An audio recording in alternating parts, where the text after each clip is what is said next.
Let's speak now to Serhat Unal. He is a member of the Coronavirus Scientific Advisory Board set up by the Turkish Health Ministry, and he joins us now from Ankara. Thank you so much for joining us on the program. Now, we know that testing is going to be done randomly. How exactly is this program going to work? Actually, as you know, Turkey could successfully finish the first phase of the epidemics, slow the spread, and we go into the reopening phase. And during the reopening phase, you have to know how many people has been infected by this virus in all over the country. So to be able to test that, we need the antibody test, because majority of the people are getting the infection without any symptoms. So the 150,000 is a secret number that has been calculated by the Turkish Statistical Institute. It represents all of the Turkey. So the candidates will be chosen randomly by the Statistical Institute, and the teams will go to those people and get their blood and see whether they have been infected by the virus or not by checking their virus status. By the antibodies. Why is that necessary? Because we want to know how widely spread in the virus in the community, and how many of our people became immune. We call that community immunity against that virus.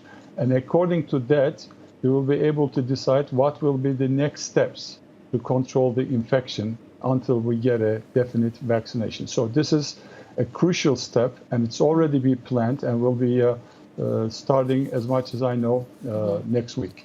Well, you mentioned that Turkey is now in phase 2 of this pandemic, yes, where the economy is slowly starting to reopen. And I think that this program came at a good time, given that the economy is going to reopen. And I'm assuming that with this program, it'll also help stop a second wave from happening in Turkey. It's valuable for both perspective, but beyond that, it will help us mostly to plan the health interventions in the second phase. How shall we organize the quarantine? How shall we organize the hospitals? How shall we go on to check the people in the perspective of the existence of the disease. So the data will be used in many parts. Planning health-wise, planning economically, planning organization. So this is a crucial step that we have to know how many people have been affected by this virus at this point. Okay. And this is the only way to do it. Correct. We've spoken to doctors who have used plasma of recovered patients to treat people who have contracted COVID-19. And overall, they're seeing positive results here. How is this program going to change the course of overcoming this epidemic?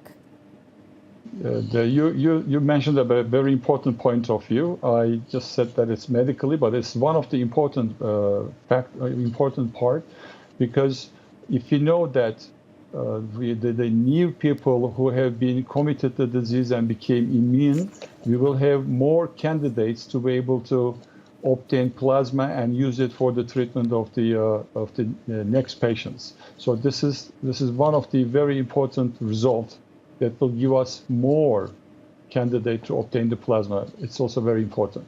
All right, Serhat Unal, thank you so much for joining us on the program today.